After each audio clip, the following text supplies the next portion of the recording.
Hello students, ഇന്ന് നമ്മൾ ഒരു പ്രോഗ്രാമാണ് ഡിസ്കസ് ചെയ്യുന്നത്. വളരെ സിമ്പിളായിട്ടുള്ളൊരു പ്രോഗ്രാമാണ്. അതിൻ്റെ ഐഡിയ നിങ്ങൾക്കൊന്ന് കിട്ടണം, അത്രയേ ഉള്ളൂ. ഈ പ്രോഗ്രാം എന്ന് പറയുന്നത് നമ്മൾ രണ്ട് വേരിയബിൾസിലോട്ട് വാല്യൂസ് സ്റ്റോർ ചെയ്യുന്നു. എന്നിട്ട് ആ വാല്യൂസിനെ ഇൻ്റർചേഞ്ച് ചെയ്യണം, അതായത് തമ്മിൽ എക്സ്ചേഞ്ച് ചെയ്യണം. സപ്പോസ് ഇപ്പം നമ്മൾ എ എന്നും ബി എന്നും പറഞ്ഞ് രണ്ട് വേരിയബിൾസ് ക്രിയേറ്റ് ചെയ്യുന്നു. എന്നിട്ട് അതിലോട്ട് ഓരോ ഡാറ്റ വീതം സ്റ്റോർ ചെയ്യുന്നു. എയിലോട്ട് ഒരു വാല്യൂ സ്റ്റോർ ചെയ്യുന്നു, ബിയിലോട്ട്, രണ്ടും ഇൻറ്റീജർ ഡാറ്റ ടൈപ്പിലുള്ള വേരിയബിൾസ് ആണെന്ന് കരുതുക. എയിലോട്ട് ഒരു വാല്യൂ സ്റ്റോർ ചെയ്യുന്നു, ബിയിലോട്ട് മറ്റൊരു വാല്യൂ സ്റ്റോർ ചെയ്യുന്നു. എന്നിട്ട് അതിൻ്റെ തമ്മിൽ ഇൻ്റർചേഞ്ച് ചെയ്യണം. അതായത് എയിൽ സ്റ്റോർ ചെയ്യുന്ന ബിയിൽ എന്താണോ സ്റ്റോർ ചെയ്തത് ആ വാല്യൂവിനെ എയിലോട്ട് കോപ്പി ചെയ്യണം, എയിൽ സ്റ്റോർ ചെയ്യുന്ന വാല്യൂവിനെ ബിയിലോട്ടും കോപ്പി ചെയ്യണം. എന്നിട്ട് അത് തമ്മിൽ ഡിസ്പ്ലേ ചെയ്ത് കാണിക്കണം. അപ്പോൾ ഡിസ്പ്ലേ ചെയ്ത് കാണിക്കുമ്പോൾ രണ്ട് ഇൻ്റർചേഞ്ച് ചെയ്ത് വരണം. ആ പ്രോഗ്രാം എക്സിക്യൂട്ട് ചെയ്യുമ്പോൾ ഇങ്ങനെ ഒരു ഔട്ട്പുട്ടാണ് വേണ്ടത്. ആദ്യം enter the value of A എന്ന് ചോദിക്കുന്നു, അപ്പോൾ നമ്മൾ ഒരു ഇൻറ്റീജർ നമ്പർ എൻ്റർ ചെയ്ത് കൊടുക്കുന്നു. അടുത്ത enter the value of B എന്ന് ചോദിക്കുമ്പോൾ അടുത്ത ഒരു ഇൻറ്റീജർ നമ്പർ എൻ്റർ ചെയ്ത് കൊടുക്കുന്നു. അതിനുശേഷം ആ വേരിയബിൾസിനെ ജസ്റ്റ് ഡിസ്പ്ലേ ചെയ്ത് കാണിക്കുന്നു. The new value of A equal to 22. ഈ 22 എന്ന് പറയുന്നത് നമ്മൾ ബി എന്ന് പറയുന്ന വേരിയബിളിലോട്ട് സ്റ്റോർ ചെയ്ത വാല്യൂ ആണ്. അതിനെ എ എന്ന് പറഞ്ഞ് നമ്മൾ ഡിസ്പ്ലേ ചെയ്യുന്നു. അതിനുശേഷം ബി എന്ന് പറയുന്ന വേരിയബിളിൻ്റെ വാല്യൂ ഡിസ്പ്ലേ ചെയ്യുന്നു. ഇവിടെ 12 നമ്മൾ ആദ്യം എൻ്റർ ചെയ്ത് കൊടുത്ത 22 എന്നാണ്. അതിന് പകരം എയിലോട്ട് സ്റ്റോർ ചെയ്ത ആ വാല്യൂവിനെയാണ് ബി എന്നും പറഞ്ഞ് നമ്മൾ കാണിക്കുന്നത്. ഇവിടെ സംഭവിച്ചതെന്ന് പറഞ്ഞാൽ വാല്യൂസ് ഇൻ്റർചേഞ്ച് ചെയ്തു. അങ്ങനെ ഇൻ്റർചേഞ്ച് ചെയ്യാനുള്ള ഒരു പ്രോഗ്രാമാണ് എഴുതുന്നത്. ഇത് സത്യം പറഞ്ഞാൽ ആൾക്കാരെ പറ്റിക്കുന്ന രീതിയിൽ നമുക്ക് വേണമെങ്കിൽ ഇതിൻ്റെ ഔട്ട്പുട്ട് ഇവിടെ കാണിക്കാം. ഇവിടെ എ ഈക്വൽ ടു എന്ന് പറഞ്ഞിട്ട് ഇവിടെ ബി എന്ന് പറയുന്ന വേരിയബിളിൻ്റെ വാല്യൂ ഡിസ്പ്ലേ ചെയ്യാനായിട്ട് കോഡിൽ അങ്ങ് മെൻഷൻ ചെയ്ത പ്രോഗ്രാം എഴുതപ്പോൾ ആ സ്റ്റേറ്റ്മെൻറ്റിൽ അങ്ങ് മെൻഷൻ ചെയ്താൽ മതി. ഇവിടെ ബി ഈക്വൽ ടു എന്ന് പറഞ്ഞിട്ട് എ എന്ന് പറയുന്ന വേരിയബിളിനെ മെൻഷൻ ചെയ്ത് കൊടുത്താൽ മതി. അപ്പോൾ അങ്ങനെ നിങ്ങൾക്ക് കാണിക്കാം. അല്ലാതെ സ്ട്രേറ്റ് ഫോർവേഡ് ആയിട്ടുള്ളൊരു മെത്തേഡാണ് നമ്മൾ എക്സ്പ്ലെയിൻ ചെയ്യുന്നത്. ഇവിടെ എ ഈക്വൽ ടു എന്ന് പറഞ്ഞിട്ട് എ എന്ന് പറയുന്ന വേരിയബിൾ തന്നെയായിരിക്കും നമ്മളിവിടെ മെൻഷൻ ചെയ്യുന്നത്. ഇവിടെ ബി ഈക്വൽ ടു എന്ന് പറഞ്ഞിട്ട് ബി എന്ന് പറയുന്ന വേരിയബിൾ തന്നെ ഇവിടെ മെൻഷൻ ചെയ്യണം. അല്ലാതെ പറ്റിക്കുന്ന രീതിയിൽ മെൻഷൻ ചെയ്യരുത്. അപ്പോൾ വാല്യൂസ് ഇൻ്റർചേഞ്ച് ചെയ്യുന്ന രണ്ട് വേരിയബിൾസിൽ വാല്യൂ നമ്മൾ അക്സെപ്റ്റ് ചെയ്തിട്ട് അതിനെ ഇൻ്റർചേഞ്ച് ചെയ്യുന്ന, അതായത് എക്സ്ചേഞ്ച് ചെയ്യുന്ന ഒരു പ്രോഗ്രാമാണ് നമ്മൾ എഴുതാൻ പോകുന്നത്. ഇതിൻ്റെ ഐഡിയ ആണ് നമുക്ക് ആക്ച്വലി മനസ്സിലാവേണ്ടത്. അതിൻ്റെ അൽഗോരിതം ഞാനിവിടെ കൊടുത്തിട്ടുണ്ട്.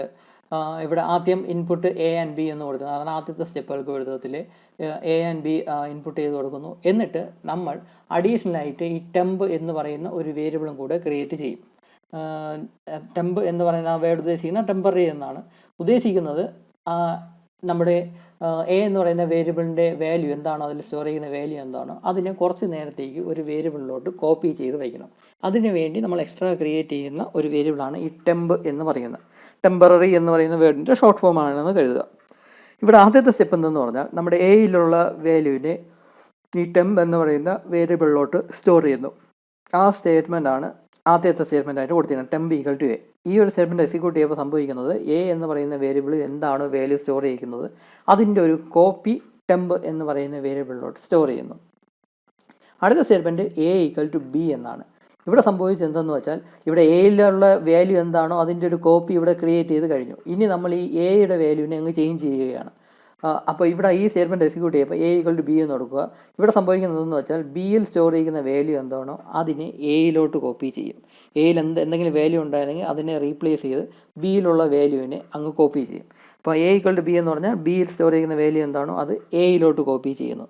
എന്നിട്ട് അടുത്ത statement B equal to temp എന്ന് കൊടുത്തിട്ടുണ്ട്. അതായത് നമ്മൾ ആദ്യം എയുടെ വാല്യൂ കോപ്പി ചെയ്ത് വെച്ചല്ലോ വേരിയബിളിലോട്ട്, ആ വേരിയബിൾ സ്റ്റോർ ചെയ്യുന്ന വാല്യൂ എന്താണോ അതിനെ ബിയിലോട്ടും അങ്ങ് ഓവർ റൈറ്റ് ചെയ്യുക.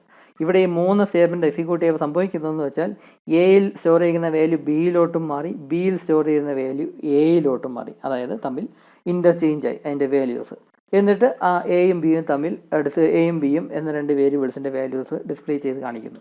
അത്രയേ ഉള്ളൂ. അപ്പോൾ അതായത് ഈ പ്രോഗ്രാമിൻ്റെ ബേസ് എന്ന് പറയുന്നത്, അതായത് കോർ ആയിട്ടുള്ള സ്റ്റേറ്റ്മെൻറ്റ്സ് എന്ന് പറയുന്ന ഈ 3 സ്റ്റേറ്റ്മെൻറ്റ്സ് ആണ് വാല്യൂസ് ഇൻ്റർചേഞ്ച് ചെയ്യാൻ വേണ്ടി ഉപയോഗിച്ച സ്റ്റേറ്റ്മെൻറ്റ്സ്. ഇവിടെ അതിൻ്റെ ഒരു എക്സാമ്പിൾ ഞാനിവിടെ കൊടുത്തിട്ടുണ്ട്. ഇൻപുട്ട് 12 ആൻഡ് 22 എന്ന് കൊടുത്തിട്ടുണ്ട്. അതായത് എ എന്ന് ചോദിക്കുമ്പോൾ 12 എന്നും ബി എന്ന് ചോദിക്കുമ്പോൾ 22 എന്നും പറഞ്ഞ് രണ്ട് നമ്പേഴ്സ് നമ്മൾ എൻ്റർ ചെയ്യുന്നു. എന്നിട്ട് ആദ്യത്തെ സ്റ്റേറ്റ്മെൻറ്റ് ടെമ്പ് ഈക്വൽ ടു 12. ഇവിടെ സംഭവിക്കുന്നത് വെച്ചാൽ 12 എന്ന് പറയുന്ന ഇത് എ എന്നാണ് ഉദ്ദേശിക്കുന്നത്. ഈ 12 എന്ന് പറയുന്ന വാല്യൂ ടെമ്പ് എന്ന് പറയുന്ന ആ വേരിയബിളിലോട്ട് സ്റ്റോർ ചെയ്യുന്നു. എന്നിട്ട് എ ഈക്വൽ ടു 22, അതായത് ഇവിടെ എ ഈക്വൽ ടു ബി എന്നതിനെ കാണിക്കാനായിട്ട് എ ഈക്വൽ ടു 22 എന്ന് കൊടുത്തിട്ടുണ്ട്. അതായത് ഇവിടെ സ്റ്റോർ ചെയ്യുന്ന വാല്യൂ. ഇവിടെ നമ്മൾ എൻട്രി ചെയ്ത് കൊടുത്ത വാല്യൂ. അപ്പോൾ എ ഈക്വൽ 22 എന്ന് കൊടുക്കുക. 22 എന്ന് പറയുന്ന വാല്യൂ എന്താണോ അത് എയിലോട്ട് സ്റ്റോർ ചെയ്യുന്നു. എന്നിട്ട് അടുത്തത് ബി ഈക്വൽ ടു 12, അതായത് ഇവിടെ ടെമ്പ് എന്ന് പറയുന്ന വേരിയബിൾ എന്താണോ സ്റ്റോർ ചെയ്തത് അത് ബി ഈക്വൽ ടു 12, അതിനെ ഇവിടെ റെപ്രസെൻറ്റ് ചെയ്ത് കൊടുക്കുന്നു. അപ്പോൾ 12 എന്ന് പറയുന്ന വാല്യൂ ബിയിലോട്ട് ട്രാൻസ്ഫർ ആവുന്നു. എന്നിട്ട് അത് ജസ്റ്റ് ഡിസ്പ്ലേ ചെയ്ത് കാണിക്കുമ്പോൾ എ ഈക്വൽ ടു 22 എന്ന് പറയും, ബി ഈക്വൽ ടു 12 എന്നും പറയും. 12 എന്ന് ഡിസ്പ്ലേ ചെയ്ത് കാണിക്കുന്നു. അപ്പോൾ അതിൻ്റെ പ്രോഗ്രാമാണ് നമുക്ക് എഴുതാൻ പോകുന്നത്. അപ്പോൾ പ്രോഗ്രാം എഴുതാനായിട്ട് ഈ അൽഗോരിതമാണ് ബേസ് ചെയ്യുന്നത്. അതിനെ ബേസ് ചെയ്താണ് നമ്മൾ ഈ പ്രോഗ്രാം എഴുതിയിരിക്കുന്നത്. പ്രോഗ്രാം സത്യം പറഞ്ഞാൽ വളരെ സിമ്പിളാണ്. ഇതാണ് പ്രോഗ്രാം. നിങ്ങൾ ഈ ബയോളജി സയൻസ് കഴിഞ്ഞ സ്റ്റുഡൻസ് കാണുമ്പോൾ ഇത് ഒരുപാട് സ്റ്റേറ്റ്മെൻറ്റ്സ് ഉള്ളതായിട്ട് തോന്നും. സത്യം പറഞ്ഞാൽ ഇതെല്ലാം വളരെ എളുപ്പമാണ്, ഈസി ആയിട്ട് നിങ്ങൾക്ക് എഴുതാനായിട്ട് സാധിക്കും. ആദ്യത്തെ സ്റ്റേറ്റ്മെൻറ്റ് മുതൽ നമുക്ക് ഡിസ്കസ് ചെയ്യാം. ഇതിൽ ആദ്യത്തെ 2 സ്റ്റേറ്റ്മെൻറ്റ് ഞാൻ പ്രത്യേകം എക്സ്പ്ലെയിൻ ചെയ്യേണ്ട ആവശ്യമില്ല. ഹാഷ് ഇൻക്ലൂഡ് IOS നെയിമും യൂസ് നെയിം സ്പേസ് സ്റ്റാൻഡേർഡ്, ഇത് രണ്ടും നിങ്ങൾക്കറിയാം. മൂന്നാമത്തത് കമൻസ് എന്താണെന്ന് വെച്ചാൽ ഡിസ്ക്രിപ്ഷൻ കൊടുക്കാനായിട്ടുള്ള സ്റ്റേറ്റ്മെൻ്റ് ആണ്. അത് നമുക്ക് ക്വസ്റ്റ്യനിൽ നിന്ന് തന്നെ കിട്ടും. // ഇട്ട് കൊടുത്തിട്ട് സി പ്രോഗ്രാം അല്ല C++ ആണ്. C++ program to exchange the values of A and B, values of variables A and B എന്ന് കൊടുത്തിട്ടുണ്ട്. അത് നമ്മുടെ ക്വസ്റ്റ്യനിൽ നിന്ന് തന്നെ കൺസ്ട്രക്ട് ചെയ്ത ഒരു ഡിസ്ക്രിപ്ഷനാണ്. അത് ഈ ഒരു സ്റ്റേറ്റ്മെൻ്റ് ആയിട്ട് കൊടുക്കുക. എന്നിട്ട് അടുത്ത ഇൻറ്റ് മെയിൻ എന്ന് എഴുതി ബ്രാക്കറ്റ് ഇടുക. എന്നിട്ട് കേളി ബ്രാക്കറ്റ് ഓപ്പൺ ചെയ്യുക. ഇത്രയും പോർഷൻസ് ആക്ച്വലി നിങ്ങൾക്കറിയാം. അത് കഴിഞ്ഞിട്ട് നമുക്ക് ആദ്യം ചെയ്യാനുള്ളത് വേരിയബിൾസ്, ഈ പ്രോഗ്രാമിൽ ഉപയോഗിക്കേണ്ട വേരിയബിൾസ് എന്തൊക്കെയാണെന്ന് ക്രിയേറ്റ് ചെയ്യണം. അപ്പോൾ നമുക്കിവിടെ എ എന്ന് പറഞ്ഞ വാല്യൂ എൻ്റർ ചെയ്ത് കൊടുക്കുന്ന അതിനെ സ്റ്റോർ ചെയ്യാൻ ഒരു വേരിയബിൾ വേണം, ബി എന്ന് പറയുന്ന ഒരു വേരിയബിൾ വേണം. അതുപോലെ തന്നെ നമ്മുടെ അൽഗോരിതത്തിൽ കണ്ടതുപോലെ ടെമ്പ് എന്ന് പറയുന്ന ഒരു വേരിയബിളും കൂടി നമുക്ക് വേണം. വാല്യൂസിന് എ എന്ന് പറയുന്ന വേരിയബിളുള്ള വാല്യൂവിനെ കുറച്ച് നേരത്തേക്ക് ഒന്ന് കോപ്പി ചെയ്ത് വയ്ക്കാനായിട്ട് ടെമ്പ് എന്ന് പറയുന്ന ഒരു വേരിയബിളും കൂടെ വേണം. ആ 3 വേരിയബിൾസും കൂടെ ഡിക്ലെയർ ചെയ്യുന്ന സ്റ്റേറ്റ്മെൻറ്റാണ് ആദ്യത്തത്. ഇൻറ്റ് A, B, ടെമ്പ് എന്ന് കൊടുത്തിട്ടുണ്ട്. ഇതും നിങ്ങൾക്ക് മനസ്സിലായി. ഇനി അടുത്തത് നമുക്കിവിടെ ഔട്ട്പുട്ട് സ്ക്രീനിൽ നമുക്ക് ഈ ഒരു ടെക്സ്റ്റ് ഡിസ്പ്ലേ ചെയ്യണം, enter the value of A. അതിന് വേണ്ടി COUT എന്ന സ്റ്റേറ്റ്മെൻറ്റ് എഴുതി ഔട്ട്പുട്ട് ഓപ്പറേറ്റർ ഇട്ട് ഡബിൾ കോട്ട്സിൻ്റെ അകത്ത് enter the value of A എന്നിവിടെ കൊടുത്തു. ഇവിടെ സ്പേസ് സഹിതം വെച്ച് enter the value of A എന്ന് കൊടുക്കുന്നു. ആ സമയത്ത് നമ്മൾ എൻ്റർ ചെയ്യുന്ന വാല്യൂവിനെ എ എന്ന് പറയുന്ന വേരിയബിളിലോട്ട് സ്റ്റോർ ചെയ്യാനായിട്ട് ഇങ്ങനെയൊരു സ്റ്റേറ്റ്മെൻറ്റ് കൊടുത്തു. സിന്ന് ഇൻപുട്ട് ഓപ്പറേറ്റർ എ എന്നിവിടെ കൊടുത്തു. അത് കഴിഞ്ഞിട്ട് അടുത്ത statement enter the value of B ആണ് നമുക്ക് ഡിസ്പ്ലേ ചെയ്യേണ്ടത്. അതിനുവേണ്ടി വീണ്ടും COUT സ്റ്റേറ്റ്മെൻറ്റ് ഉപയോഗിച്ച് enter the value of B എന്ന് ഡബിൾ കോട്ട്സിൻ്റെ അകത്ത് കൊടുക്കുന്നു. ആ സമയത്ത് എൻ്റർ ചെയ്ത് കൊടുക്കുന്ന ആ വാല്യൂവിനെ ബി എന്ന് പറയുന്ന വേരിയബിളിലോട്ട് സ്റ്റോർ ചെയ്യാനായിട്ട് സിൻ എന്ന് പറയുന്ന സ്റ്റേറ്റ്മെൻറ്റ് ഉപയോഗിക്കുന്നു. സിന്ന് ഇൻപുട്ട് ഓപ്പറേറ്റർ ബി എന്ന് കൊടുക്കുകയാണെങ്കിൽ ബി എന്ന വേരിയബിളിലോട്ടായിരിക്കും നമ്മൾ എൻ്റർ ചെയ്ത് കൊടുക്കുന്ന വാല്യൂ സ്റ്റോർ ചെയ്യുന്നത്. അപ്പോൾ ഈ 4 സ്റ്റേറ്റ്മെൻറ്റ്സും നിങ്ങൾക്കറിയാം. പിന്നെയുള്ളത് ഈ ഔട്ട്പുട്ട് ഡിസ്പ്ലേ ചെയ്യാനായിട്ടുള്ള സ്റ്റേറ്റ്മെൻറ്റ് ഞാനിപ്പോൾ എക്സ്പ്ലെയിൻ ചെയ്യാം. അത് COUT എന്ന സ്റ്റേറ്റ്മെൻറ്റ് തന്നെ. എന്നിട്ട് ഡബിൾ കോട്ട്സിൻ്റെ അകത്ത് the new value of A equal to എന്ന് എഴുതിയിട്ട് ഇവിടെ എയുടെ വാല്യൂ ഡിസ്പ്ലേ ചെയ്യണമല്ലോ. അപ്പോൾ എ എന്ന് പറയുന്ന വേരിയബിളിൻ്റെ വാല്യൂ ആണ് എനിക്കിവിടെ ഡിസ്പ്ലേ ചെയ്യേണ്ടത്. അതിനുവേണ്ടി ദ ഔട്ട്പുട്ട് ഓപ്പറേറ്റർ ഇട്ട് എ എന്ന് മെൻഷൻ ചെയ്യുന്നു. എന്നിട്ട് വീണ്ടും ഈ ആൻഡ് എന്ന സംഭവം ഡിസ്പ്ലേ ചെയ്യണം ഔട്ട്പുട്ട് സ്ക്രീനിൽ. ഈ ആൻഡ് ഡിസ്പ്ലേ ചെയ്യുമ്പോൾ അതിൻ്റെ കൂടെ ഈ ഒരു സ്പേസും കൂടെ വേണം. ആൻഡ് ബി ഈക്വൽ ടു എന്ന് പറഞ്ഞിട്ട് ഇവിടെ ഒരു സ്പേസ് വേണം. അതാണ് ഞാനിവിടെ കൊടുത്തിരിക്കുന്നത്. ഡബിൾ കോട്ട്സിൻ്റെ അകത്ത് വീണ്ടും ഔട്ട്പുട്ട് ഓപ്പറേറ്റർ ഇട്ടിട്ട് ഡബിൾ കോട്ട്സിൻ്റെ അകത്ത് സ്പേസ് ഇട്ട് ആൻഡ് ബി ഈക്വൽ ടു എന്ന് വെച്ചിട്ട് ഒരു സ്പേസും കൂടെ ഉണ്ട്. അതിനുശേഷം ഈ ബി എന്ന് പറയുന്ന വേരിയബിളിൻ്റെ വാല്യൂ ഡിസ്പ്ലേ ചെയ്യണം. അതിനുവേണ്ടി ഔട്ട്പുട്ട് ഓപ്പറേറ്റർ ഇട്ടിട്ട് ബി എന്ന് പറയുന്ന വേരിയബിൾ മെൻഷൻ ചെയ്തു. ഈ ഒരു സ്റ്റേറ്റ്മെൻറ്റ് എക്സിക്യൂട്ട് ചെയ്യുമ്പോഴാണ് ഈ ഒരു ഫോമാറ്റിൽ ഈ ഒരു രൂപത്തിൽ നമുക്ക് ഔട്ട്പുട്ട് കിട്ടുന്നത്. ഇവിടെ വേരിയബിൾ എ ആണ് ഇവിടെ മെൻഷൻ ചെയ്തത്. അതുപോലെ തന്നെ ഇവിടെ ഡിസ്പ്ലേ ചെയ്യാനായിട്ട് വേരിയബിൾ ബിയും മെൻഷൻ ചെയ്തു. പിന്നെ റിട്ടേൺ 0 എന്ന സ്റ്റേറ്റ്മെൻറ്റ് കൊടുത്തിട്ടുണ്ട്. അപ്പോൾ ആക്ച്വലി നമ്മൾ ഇത്രയും പറഞ്ഞ സ്റ്റേറ്റ്മെൻറ്റ്സ് എല്ലാം നിങ്ങൾക്ക് ആൾറെഡി അറിയാവുന്ന സ്റ്റേറ്റ്മെൻറ്റ്സ് ആണ്. ഈ 4 സ്റ്റേറ്റ്മെൻറ്റ്സ് അറിയാം. ഇത് വേരിയബിൾസ് ക്രിയേറ്റ് ചെയ്യാനുള്ള സ്റ്റേറ്റ്മെൻറ്റ്, ഇത് ഔട്ട്പുട്ടിൽ ഡിസ്പ്ലേ ചെയ്യാനുള്ള ടെക്സ്റ്റും, അത് നമ്മൾ എൻ്റർ ചെയ്ത് കൊടുക്കുന്ന വേരിയബിൾസിൻ്റെ വാല്യൂ സ്റ്റോർ ചെയ്യാനുള്ള സ്റ്റേറ്റ്മെൻറ്റ് എല്ലാമാണ് ഈ COUTഉം CINഉം. അത് നിങ്ങൾക്കറിയാം. പിന്നെ ഈ അവസാനം വരുന്ന COUT, ഈ അവസാനത്തെ ഈ ലൈൻ ഡിസ്പ്ലേ ചെയ്യാനുള്ള COUTഉം പിന്നെ റിട്ടേൺ 0 എന്ന സ്റ്റേറ്റ്മെൻറ്റും. അപ്പോൾ ഈ കാര്യങ്ങളെല്ലാം അറിയാം. പുതിയതായിട്ട് നമ്മുടെ ഈ പ്രോഗ്രാമിൽ പഠിക്കാനുള്ള സ്റ്റേറ്റ്മെൻറ്റ്സ് എന്ന് പറഞ്ഞാൽ ഈ 3 സ്റ്റേറ്റ്മെൻറ്റ്സ് മാത്രമാണ്. ഈ 3 സ്റ്റേറ്റ്മെൻറ്റ്സ് നമുക്ക് അൽഗോരിതം അറിയാമെങ്കിൽ, എങ്ങനെയാണ് ഈ പ്രോഗ്രാമിൻ്റെ ലോജിക് എന്ന് അറിയാമെങ്കിൽ ഈ ഒരു സ്റ്റേറ്റ്മെൻറ്റ്സ് കൂടെ നമുക്ക് ഈസി ആയിട്ട് എഴുതാനായിട്ട് സാധിക്കും. അപ്പോൾ ഈ അൽഗോരിതത്തിൽ എഴുതിയിരിക്കുന്ന ആ സ്റ്റേറ്റ്മെൻറ്റ് അതുപോലെ തന്നെയാണ് ഞാനിവിടെ സ്റ്റേറ്റ്മെൻ്റ് ആയിട്ട് കൊടുത്തിരിക്കുന്നത്. ടെമ്പ് ഈക്വൽ ടു എ എന്ന് കൊടുത്തു, എ ഈക്വൽ ടു ബി എന്ന് കൊടുത്തു, ബി ഈക്വൽ ടു ടെമ്പ് എന്ന് കൊടുത്തു. ഇവിടെ ആദ്യത്തെ സ്റ്റേറ്റ്മെൻറ്റിൽ എയിൽ എന്താണോ സ്റ്റോർ ചെയ്യുന്നത് അത് ടെമ്പ് എന്ന് പറയുന്ന വേരിയബിളോട് സ്റ്റോർ ചെയ്യുന്നു. എന്നിട്ട് അടുത്ത സ്റ്റേറ്റ്മെൻറ്റിൽ ബി എന്ന വേരിയബിൾ എന്താണോ വാല്യൂ അതിനെ എയിലോട്ട് സ്റ്റോർ ചെയ്യുന്നു.